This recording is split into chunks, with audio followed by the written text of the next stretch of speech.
Piye to? Dongane mbok kula niku mandi kok. Kok iso mandi? Nalika aku arep merantau ning Kalimantan. Heeh. Berhasil. Ora berhasil. Neng Sumatera, Sumatera ora berhasil. lah neng Jakarta. Terakhir ning Jakarta ki lho, panggah ra berhasil.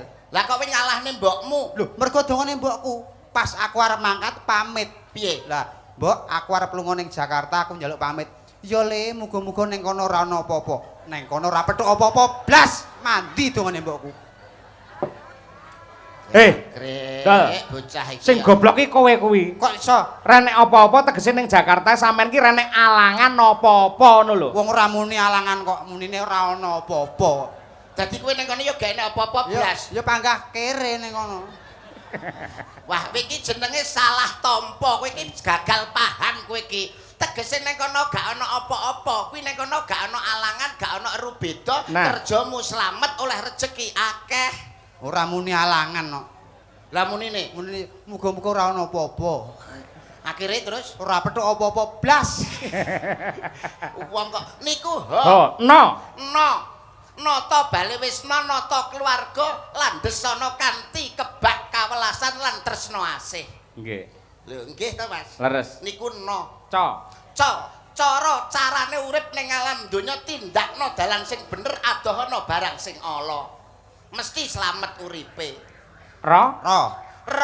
Rasa ngrumangsani nek dijiwit krasa lara aja njiwit kancane. Mulat sari rohang rasa wani.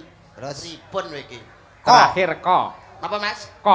Kok akeh men sing mbok takokne iki engko bare jam pira? Ngono ae mbok pamerne. Lah pamerne terah blong-blongane ya iki lho goblok pamerne. Macam ngono kuwi aku ya iso. Lah kok kowe kok ngandakne nek trimo ngene kowe ya iso lho karepmu. Iso. Aku ora nganggo Hana Caraka, wong-wong saiki ki ora iso nampa Hana Caraka. Sing lebih spesifik. Heeh, sing lebih gampang ditampa. Gampang ditampa. Kowe nek ngandani nganggo apa? Nganggo cukup dina kuwi lho enek 7. Wih, Mas. Oh, dina 7 ki ana maknane. Enten no. Mondol dalu punika jan encer sanget utekipun. Saking encere ndek sore ngantek metu saka kuping bareng. Kae kopok kowe. Jan rumah saku. Kowe nuturi sangu urip bebrayan ning alam donya bisa slamet uripe donya lan akhirat gondelana dina enek 7. Mulai Senin, Selasa, Rebo, Kemis, Jumat, Sabtu, Minggu. Lho, kuwi enek maknane. Enek maknane kabeh. Wah, Mas Mondol dalu punika ngetokne pengeram-eram. Mbok nyuwun tulung pangapunten sanget nggih. Kersane warga masyarakat ben ngerti sapa to sejatine Mondol rada maju, Mas. Ikine dibuka. Lah dalah. Pripun, Mas? Sae to. Niki wau ibu-ibu sami tangklet. Pripun? Lato-latone tumbasan pinten? Ngawur ngene lato-lato. Lah apa? Iki ngono tahu bulat. Digoreng dadaan 500-an langsung didilat. Mas Mondol dina kenek kanggo sangune urip Senin aja bosen karo unen-unen. Tegese nek dituturi wong tuwa diwehi masukan kanca liyane ditampa. Aja dirungekne kuping tengen ditokne kuping kiwa, tapi kritik yang sifatnya membangun harus ditampa. Kuwi mau Senin aja bosen karo unen-unen. Hebat. Selasa-selane uripmu gunakno kanggo sedekah. Wah. Mas Mondol. Selasa sela-selane uripmu gunakne kanggo sedekah. Mongko wong sedekah kuwi ora lokak ning malah kebak, ora wutah ning malah wutuh, ora roboh ning malah saya bakoh. Elok tenan aku kok. Ya, nuwun sewu Mas ya. Mumpung ngrembug masalah sedekah niki kula jelasno pisan. Lah wong urip ning alam donya ya Mas Mondol. Kuwi gedhong ana kuncen ana wong mati mangsa wurunga. Taunana windanana menungsa ki ning ndi to parane mesti bakal mati. Leres. Kamangka wong mati ki mesti nggawa sangu. Lah, bondo donya Mas. Nggih. Bondo donya niku lak titipane pangeran. Titipane Gusti Allah. Mula kudu mbok sedekahke, kudu mbok weneh-wenehke marang sapa sing berhak nampa. Kuwi jenenge apik. Kuwi jenenge kowe kocluk. Lho kok iso ki lho. Bondo iki ming titipan to. Titipane Gusti, titipane pangeran. Lah iya, kudu disedekahke diwenehke marang sapa sing berhak nampa. kliru. Lah kok kliru? Kliru. Misale ngene, tak tangan contoh sing penak-penakan. Iya. Awakmu titip sepeda motor, mbok jipuk ora? Tak jupuk wong aku titip. Titip helm, mbok jipuk ora? Tak jupuk aku titip kok. Padha karo kuwi bondo donya ki ming titipan. Lah barang titipan kok mbok weh-wehno. Lah engko nek sing duwe takon, "Do, bondo sing tak titipne kowe mbok endi?" "Pun kula kek-kekne." "Ayo, ijoli." "Mbok ijoli nganggo apa?" Bener lho, Cak. Kuwi bener lho, logika lho. Ora jane iki melok aliran apa to cah iki kok iso. Angel ditampa lho omonganmu iki lho. Bondo titipan kok. Lah iya maksudnya kudu disedekahke diweneh-wenehke. Lah engko nek sing duwe takon, Sing duwe kamangka Gusti Allah. Lah nek Gusti Allah takon, "Do, bondo sing tak titipne kowe mbok kek endi?" Lho, "Mun kula weh-wehno pun tek." "Ayo, saiki ijoli." "Mbok ijoli nganggo apa?" ora lho pangeran nek dipadakne karo maratuwane piye jane. Piye to iki? Pangeran Gusti Allah, Gusti Kang Maha Kuwasa ki Maha Welas, Maha Asih, Maha Rahman, Maha Rahim. Tur meneh nuwun sewu, Gusti Allah mono ora sare. Lah, nek Gusti Allah sare sing wani nggugah sapa? Kuwi paribasane. Paribasan ya nyok ngene-ngene lho. Kowe ngerti wong sedekah apa ora? Ngerti? Wong sing gelem sedekah kuwi oleh rahmat titik wis. Wong sedekah oleh rahmat. Kowe sedekah apa ora? Ora. Sing sedekah sapa? Bojoku. Berarti sing oleh rahmat bojomu. Lah, kuwi berarti kowe nyedakne aku pegatan karo bojoku. Kok iso? Lho, lah arep dientukno rahmat? Aduh, ya Allah Gusti, masalah iki jane jak omong-omong anak. Wong sedekah oleh rahmat. Lah iya. Kowe sedekah? Ora. Sing sedekah sapa? Bojoku. Berarti bojomu oleh rahmat. Lah, kowe padha nyedakno aku pegatan karo bojoku. Kok iso? Lah arep mbok entukno rahmat? Maksudnya nugroho lho. Lah, malah dientuk nugroho. Arti kroyok wong loro bojoku. Tegese ki entuk wahyu lho bojomu. Lah malah wong telu entuk wahyu barang. Arti kroyok telu bojoku. Bojoku ya remuk. Halah. Angel omongan karo mondol. Ora jane iki roh rahmat apa ora? Roh. Rahmat sapa? Bakul mie ayam. Loh. Aduh.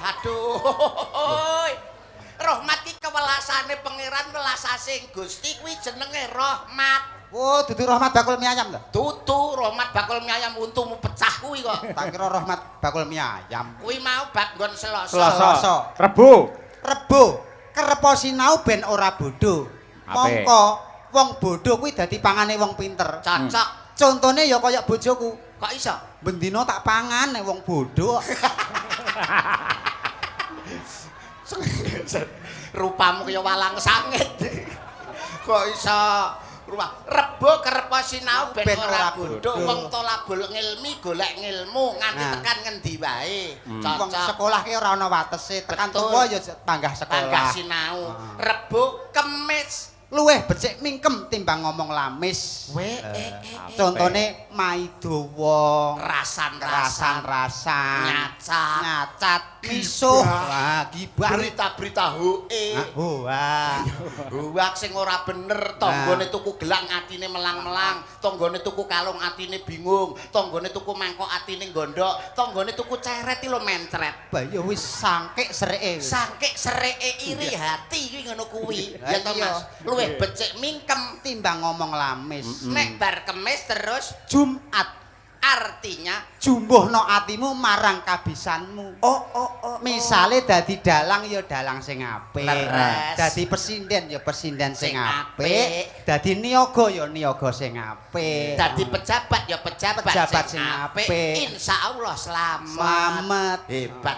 Jos nggih. Sabtu insapa barang sing wis kewetu. Cocok. Maknane Hari ini harus lebih baik dari hari kemarin dan hari esok harus lebih baik dari hari ini. Selalu meningkat. Hebat tenan Mas Mondol. Bapak Ibu tepuk tangan. Oh, jangan tepuk tangan. Lah nyapa? Apa arti tepuk tangan tanpa saweran? Nih lho, kok mesti lho. Isin lho harga diri. Ditepuki malah kaya doro. Jumat apa Kemis, Jumat, Sabtu lah iki sing terakhir. Iki mesti wose utawa gonge. Minggu. Apakah minggu? Minggu. Tanggal abang BRI tutup. Kose ta kose. Mau lho. Sabtu apa Sabtu mau? Insya Allah barang sing wis kemetu. Bar Sabtu terus minggu. Apakah minggu? Minggu. Tanggal abang BRI tutup, koperasi tutup. Terus Mekar ya tutup. Tegese terjemahane iki piye? Ming ki apa, gu ki apa? Ming apa, gu apa ngono. Nah, kuwi khusus kanggo aku dhewe. Lah minggu kok khusus kanggo kowe? Khusus kanggo aku. Minggu. Nek mingkem ganggu. Iki yo ngerti to nek. Iki ngerti kok sadar diri to nek dhek mrongos kok. Aku ki yo bingung, apa mergo untukku sing mrongos apa raiku sing kemunduran. Lah winginane wis diarani mrongos ya nesu ngono lho. Ngono kok diarani mrongos kok nesu lho. Lho kaya ora mrongos. Lah ngene iki kok ora mrongos iki jenenge apa? Ora ki nuruti karepe untu. Oh, ya padha wae karo mrongos. Ya padha. Kok iso. Sampeyan kalau golekne kanca meneh sak Sinambi. ada satu bintang tamu lagi ya kuwi Mbak Eka uget-uget. Nah, coba. Tumpake sepur, ayo men jumeneng cok. Ayo Mbak Eka uget-uget dari Sragen. Oke.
Titisane ngendi? Condong raos. Hebat. Wah, iki bintang tamune malam ini luar biasa Cak Yudo. Nggih. Bintang tamune jumlahe ana 2,5.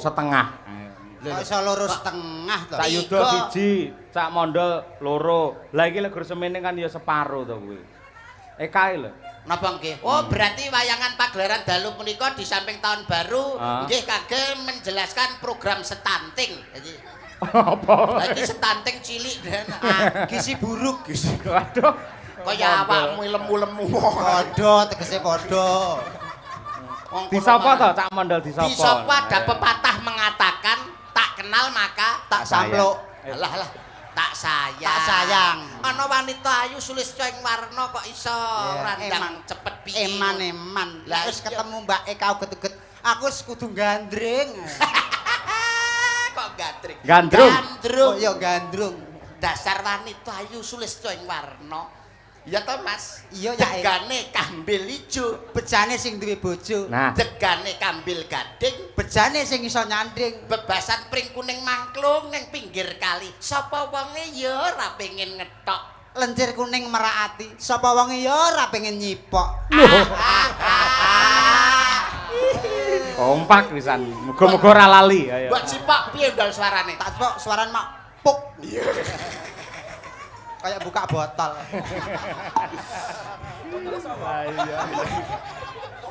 Gleleng montor. Pak rada ganteng mbok iki dienggo. Niki kersanipun lho. Nggih.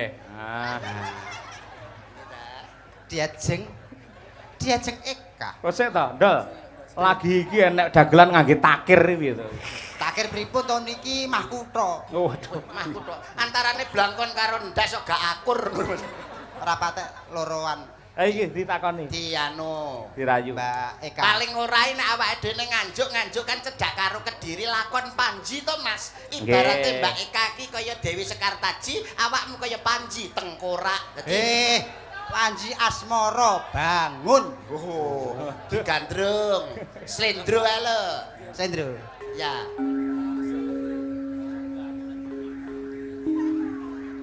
Nadyan wujud.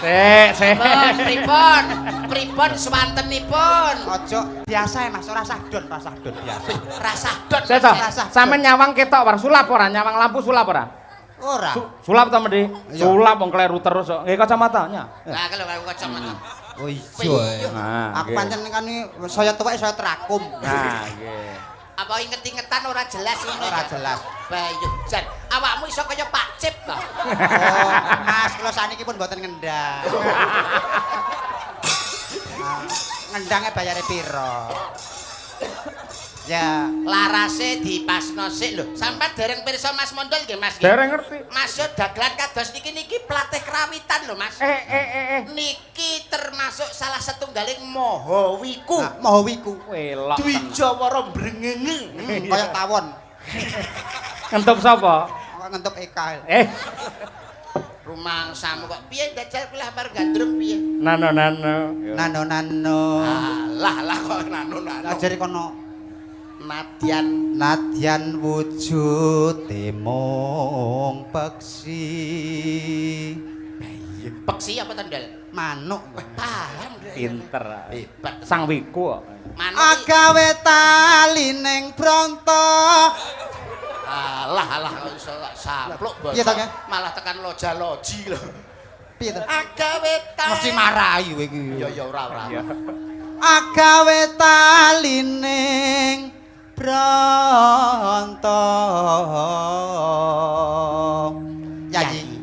Bangeten ora kaya bengi iki. Lah. Kaya ngopo? Rumangsaku, aku lagi ngadeg ngono wae wis dilokne wanita setengah. Dedeke ora padha karo kancane. Sapa sing ngelokne? Aki ngono digandrong wae kok ya menungso rai gayor kaya ngene. Ning manahku. Kaya menungso rai gayor. Gayor iki jembar. Kaya bangeten men. Sing ngelokne dipreksani Bapak PJ kaya ngene rupamu kaya takir. Takir ki enek endoke lho. Endoke manggone ranang kene.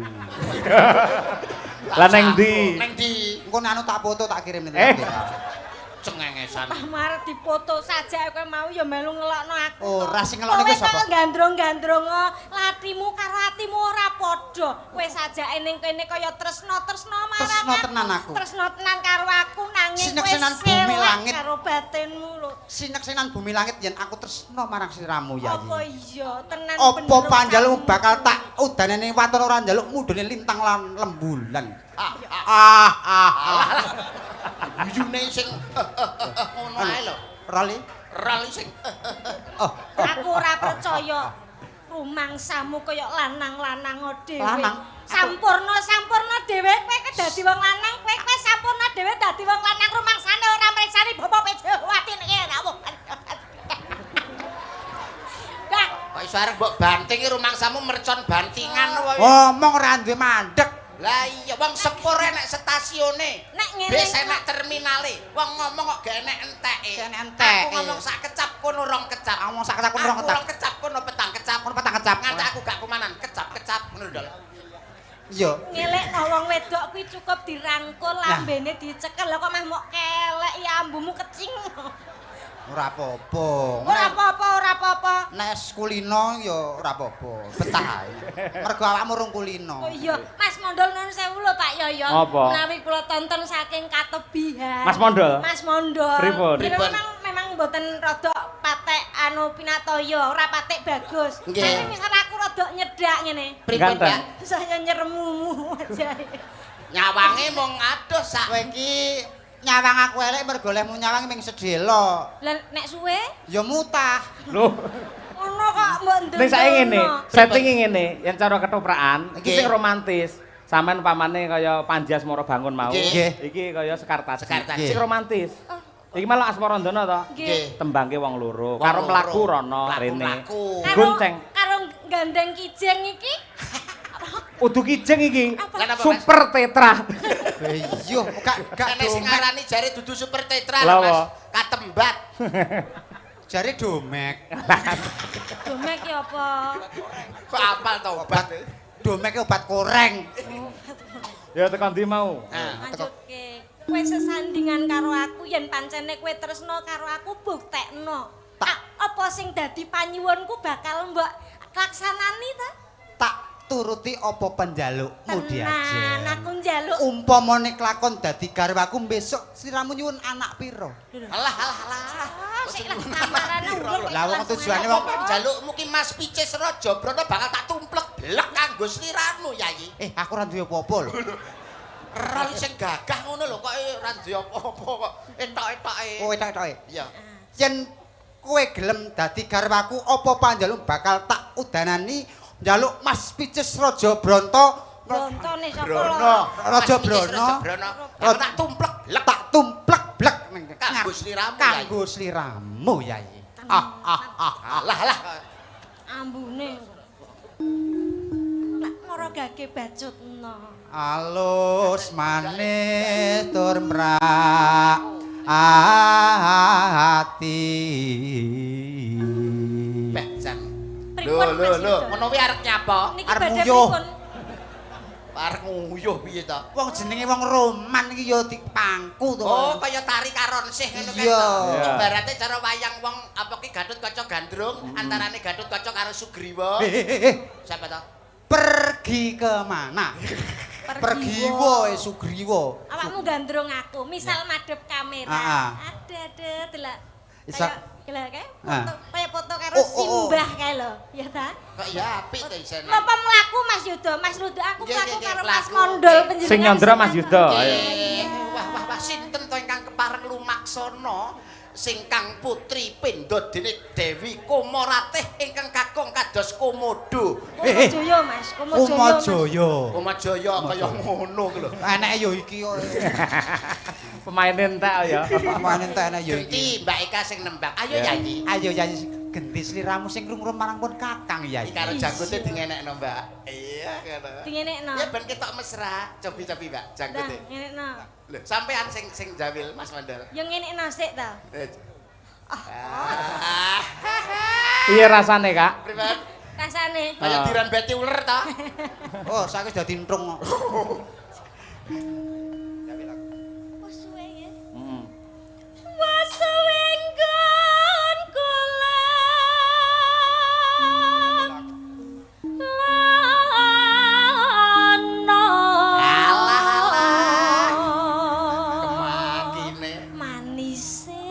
Alah gayane ledal. Gantenge kaya ngene, senek gedhe dadi apa?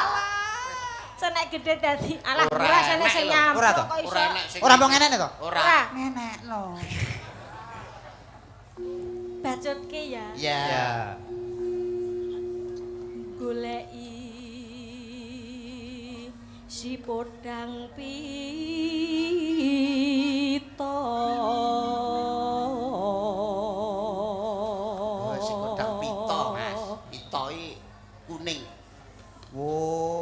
Pita kuning. Berarti pakmu ke lara pitonen. Piton. Kuningen. Lara kuning ora enek dibasakne kok. Oh iya. Lara pitonen. Ayo. Mondol iki untune ya pita iki. Pripun ketinjeng? Men enten petang taun ra sikatan. Kula sikatane nek anu bar surata. Waduh. Kaya keris ae. Lah winginane nggih Depet gaul lho Mas. Dipasang behel gawe kawat untu. Kemajuan dipasang kawat tanggamu nyapa Ndol? Wah, jan kurang ajar. Untukku tak kawat to. Lha kok tanggaku ngirimi semen, pasir, koral. Cangkemku arep dicor. Ya, Kak. Ibu bunga ing atiku. Kaya ngono ya. Bunga hatimu. Iya Kakang Mas, bunga saestu menawi kula cecaketan lan sesandingan kalih panjenengan menika. Dasare panjenengan menika priya ingkang prasaja lan piye ingkang kakus saestu. Ora kaya ora kakus Yayi. Piye? Jumbleng. Bagus. Tak singkat aku nek pamane nyandra wong lanang ngene iki kakus ki wong kakung sing bagus. Oh, disingkat. Di kowe iki kakus banget yo. Oh, aku kakus aku. Matur nuwun, Mbak. Iya padha makasih. Iya, lah manis. Iya, ditake. Ibu bu. Karo cakil. Ana sak musab jeneng Wanadri nenggih. Raden Abimanyu.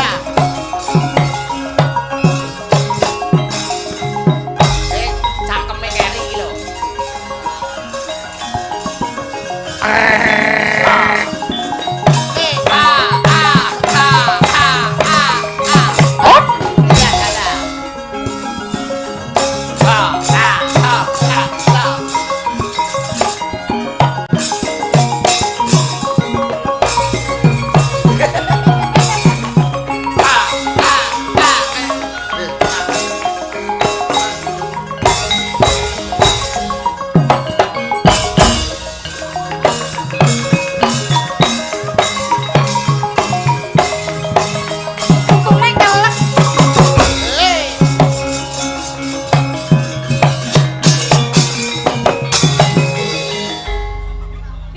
Gonjang ganjing.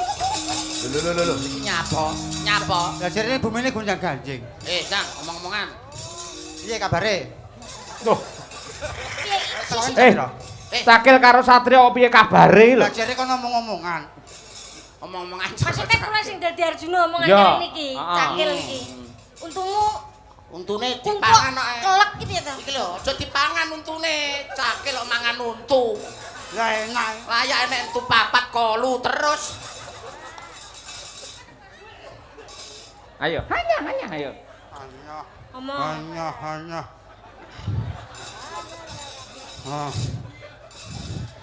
Satrio. Kowe arep nang ndi? Kegeden suarane, kurang cilik. Kok alus semeng kowe iki Cakil iki lho. Cakil. Padek Satrio, padek. Ngono lho. Lho cangkeme Cakil endi kuwi Cak Yuda kuwi? Kolu meleh. Cangkem apa larangan jane kok. Kuwi lek luwe mbok omong karo panitia. Cengengesan. Aku lek nyawang ora malah kaya Cakil. Apa? Kaya baby octopus. Nggih. Piye? Menggah. Wis. Bacotne nggih, Cak. Lagu mawon. Enak mangan tahu. Podang kuning bar menika mangke istirahat. Detik-detik menuju jam 00 mangke kula aturaken panitia sedaya. Siap. Mangga, podang kuning doa untuk Kabupaten Nganjuk. Podang adalah burung yang bisa terbang, kuning adalah emas. Semoga Kabupaten Nganjuk terbang tinggi menuju zaman keemasan. Yo. Eka uget-uget. Esuk awane ngomah wis ora krasan. Keluyuran goleki sing tak sayang. Mubang midarang nggonku goleki. Ora krasa esuk awane. Woi.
luar biasa. Cak Yuda, Mbak Eka.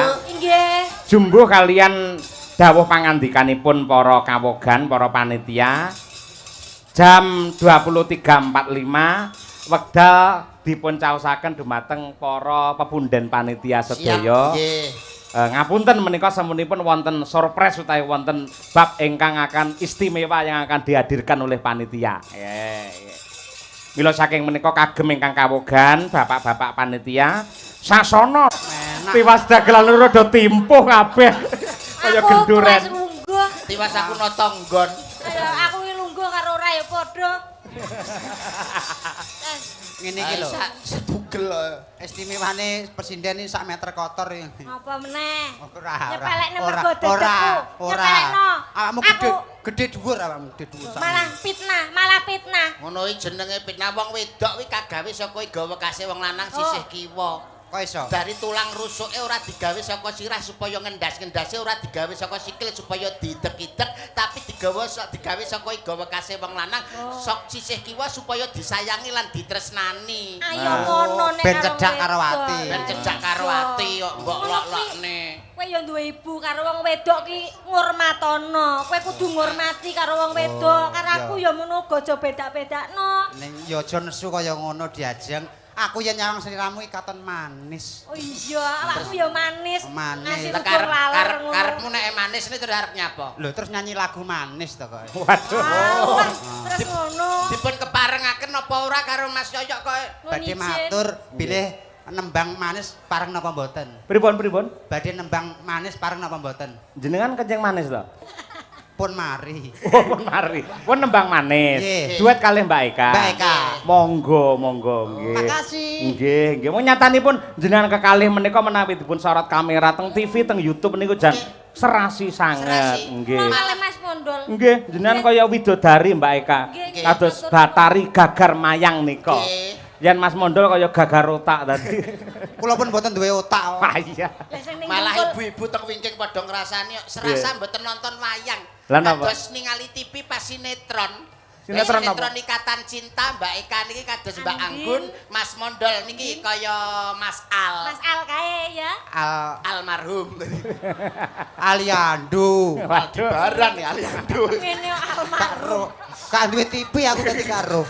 Manis nggih, Manis, kalian Awake Mbak dhewe Eka. gak cocok. Lah ya ngono serasi. Serasi awake Tindane misal aku dadi kembang, awakmu sing dadi apa? Aku dadi tawone. Nah. Esuk tak entup. Awan tak entup. Sore tak entup. saben dina Tak entup.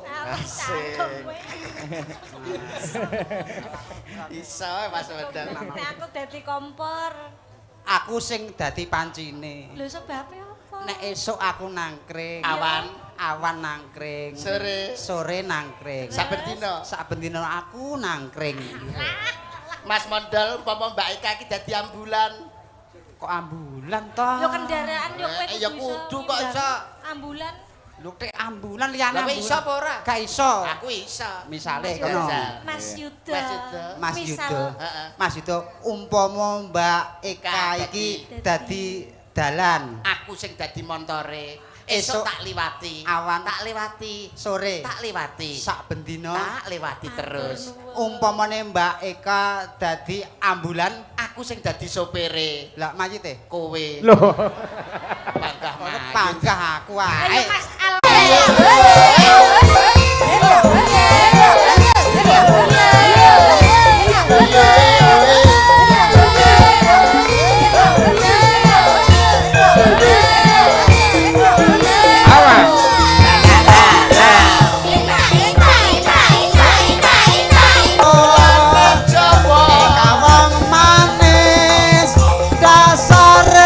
Prasojo memang zaman